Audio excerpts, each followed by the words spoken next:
Hello.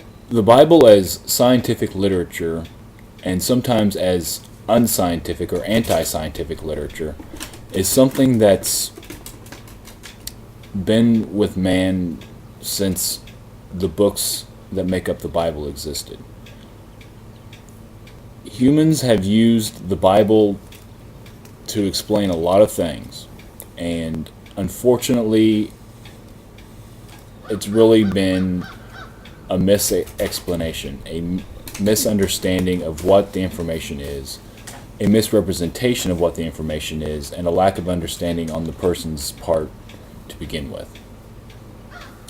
Saying things like the earth is 6,000 years old, or humanity is 6,000 years old, and or dinosaurs didn't exist. All sorts of little things, or big things really, that have been justified by the Bible or by people using the Bible.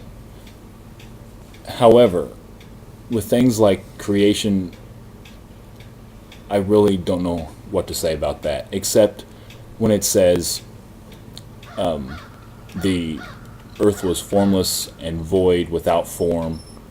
Formless, that would be.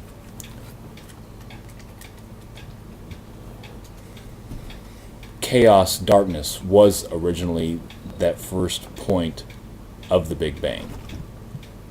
But then as the darkness cooled, light was able to escape. And so the third verse, and not the second verse, is let there be light. And to me, that is scientifically valid. That is an actual scientific description of what happened in two sentences. I have also come to find that the Bible is a genetic record. Genes play a large role in the Bible. And through my study of Hebrew, I would posit that the word that is translated fathers, which has a feminine ending, actually means mothers. And the word translated mothers has a masculine ending, and so it would be fathers. And it is through the mitochondrial DNA of the mother through which genetic lines are traced. And so it would be a logical step to follow the matrimonial or female lines of the Hebrew nation as opposed to the male lines. And it can be noted here that many times in the Bible it will say Abraham gave birth to Isaac. Isaac gave birth to Jacob. Jacob gave birth to the 12 tribes of Israel. It doesn't say the wives of these men gave birth. It says these men gave birth. And so, in the English translation, it seems to be backwards. But if one read the Hebrew, it seems to be sensical.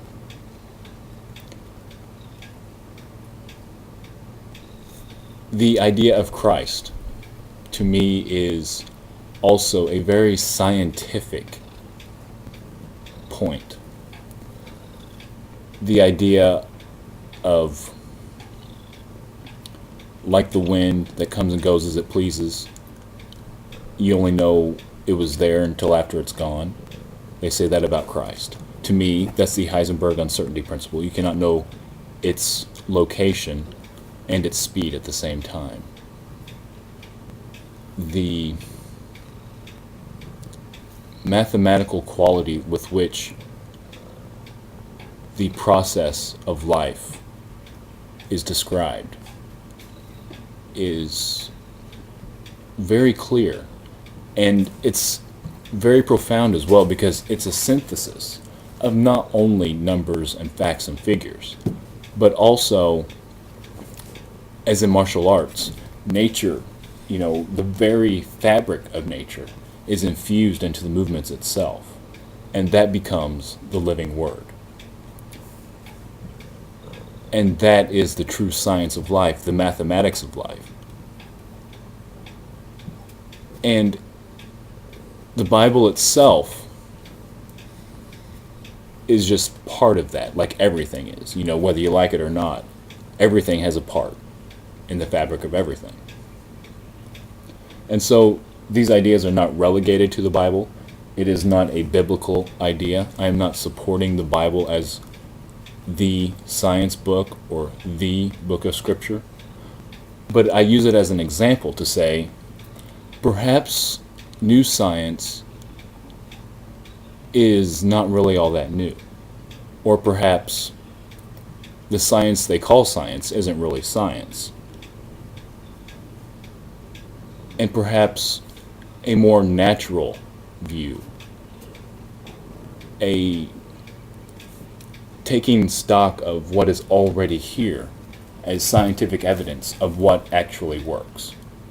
And perhaps it will explain why there are plants that look like light bulbs in Egyptian hieroglyphics, and why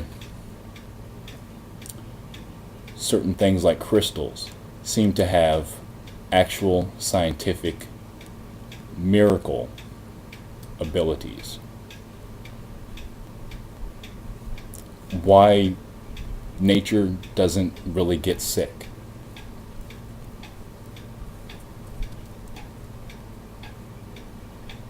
Many, many things. Many, many things. And so I propose, as my part in the participation of TYT Science, to be more of an ancient scientist, a meta-scientist, someone who is more of an ideas man as opposed to a degree man, where the only discipline I need is self-discipline. Thank you.